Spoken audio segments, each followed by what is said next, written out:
Halo, halo men, gimana kabarnya hari ini? Jangan lupa tersenyum ya, dan jangan lupa cuci tangan. Oke, nggak usah lama-lama lagi. Terima kasih ya sudah menonton di Melodi Cerita. Kita akan lanjutkan keseruan dari episode sebelumnya.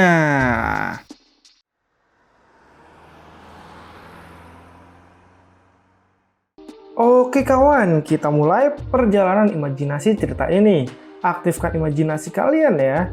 Kali ini kita langsung melanjutkan cerita dari chapter sebelumnya, di mana Raja Bandi akhirnya mengamuk dengan wujud prianya. Dia pun menghajar Guanin sampai tidak berdaya dan dia berkata ini adalah wajah asli dari semangat juangnya. Dan apakah Guanin merasakan kekuatannya? Bahkan dirinya sendiri tidak tahu sampai mana batas kekuatannya. Dan urusan Guanin untuk mencari tahu itu semua. Akhirnya Raja Bandi pun memukuli Guanin membabi buta. Dan itu membuat Guanin sangat kewalahan. Kekuatan Raja Bandi dan kecepatannya sangatlah luar biasa. Bahkan dia belum pernah mencapai batas kemampuan ini. Dan itu sangatlah menyenangkan baginya. Guanin menjadi pria yang imut dan menjadi bulan-bulanan sang Raja Asura itu. Bahkan saat ini Raja Bandi masih bisa lebih cepat dan lebih kuat. Dan dia pun mau tahu sampai mana batas kekuatannya. Dia pun menggila dan menghantamkan tinjunya semakin kuat dan semakin cepat. Dan boom! Serangannya menghasilkan daya rusak yang sangat luar biasa. Namun tiba-tiba kepala dari Raja Bandi ditahan oleh tangan-tangan emas milik Guanin. Guanin pun mengeluarkan kekuatan 1000 tangannya untuk menghentikan Raja Bandi. Namun sayangnya kali ini itu sia-sia. Raja Bandi tidaklah bisa dihentikan lagi. Dan dia pun menghantam Guanin dengan satu kali pukulan lagi. Dan jeda. Raja Bandi berada di dimensi yang aneh. Guanin pun berkata kalau Raja Bandi sedikit terlalu bersemangat. Sehingga jatuh ke dalam perangkapnya yang telah dia siapkan untuk Raja Bandi. Dan ini adalah teknik hukuman milik Guanin. Seluruh tubuh dari Raja Bandi terikat oleh rantai-rantai misterius dan berada di dimensi gelap. Guanin pun berkata dia harus mengakui kekuatan Raja Bandi di atasnya. Jadi dia harus mengubah strateginya. Guanin ingin menyegel Bandi di ruang yang berbeda selama-lamanya. Sedangkan Raja Bandi yang terikat dengan rantai terlihat sangat kewalahan karena semakin lama rantai-rantai itu semakin ketat menahannya. Dan tiba-tiba jedung, perut dari Raja Bandi dihantam beribu pukulan tangan raksasa milik Guanin. Tangan itu pun banyak sehingga membentuk segel untuk Raja Bandi. Guanin pun berkata kali ini dia tidak akan memberi kesempatan untuk Raja Bandi keluar. Gerbang langit yang berbeda akan segera ditutup. Raja Bandi bisa tinggal di sana sendirian, jadi nikmatilah. Raja Bandi yang mendengar itu pun tidak terima karena dia akan disegel sendirian di sana. Akhirnya dia pun bisa meloloskan diri dengan kekuatannya dan dia langsung mencekik Guanin dan berkata Guanin harus menghentikan mantra miliknya. Jika tidak, Guanin tidak dapat melarikan diri juga dan tersegel bersamanya. Namun Guanin tidak mau dan berkata dia tidak takut sama sekali. Raja Bandi pun semakin kesal dan berkata Guanin memiliki wajah tampan tapi hatinya seperti batu, sangat kejam. Dia menantang Guanin untuk melihat siapa yang akan mati lebih dulu. Lalu cerita pun dibawa ke sisi Raja Karakanta yang bertarung dengan 3 jenderal surgawi. Di sana terlihat Raja Karakanta sedang dipukul oleh palu emas besar. Tapi Raja Karakanta bisa menghindarinya. Namun sayangnya tepat di atas kepalanya dia langsung ditebas pedang milik Yuan Zheng.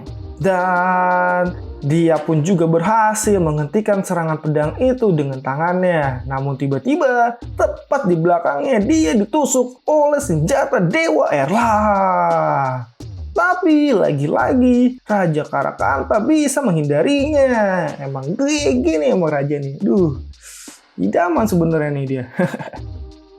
Tapi, melihat Raja Karakanta bisa menghindari serangan ketiga jenderal itu, jenderal yang membawa palu pun berkata ini kesempatan bagus. Dia pun mengeluarkan tekniknya yang paling kuat untuk menyerang Raja Karakanta. Namun sayangnya, Dewa Erlang lebih dulu menyerang Raja Karakanta dan itu membuatnya sangat kesal.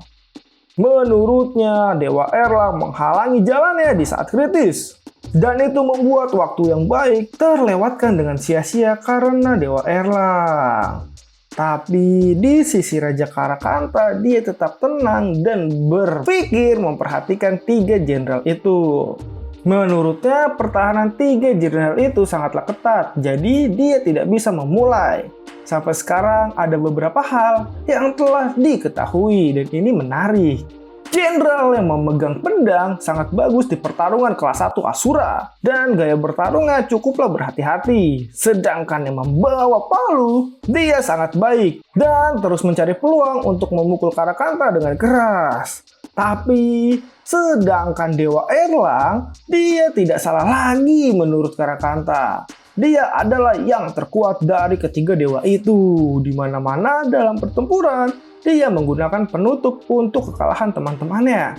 Kalau bukan karena dia, Karakanta pasti bisa menghabisi 2 jenderal lainnya dengan mudah. Dan dengan mata dewa pertempurannya, dia dapat melihat sedikit informasi. Tapi, tidak semuanya. Kekuatan Dewa Erlang tidaklah berdasar. Dan tiba-tiba Karakanta pun mendengar suara misterius yang memanggil namanya. Dan suara itu meminta Karakanta untuk membiarkannya membantunya. Dan ternyata suara itu adalah dari adik Karakanta yang bermata satu.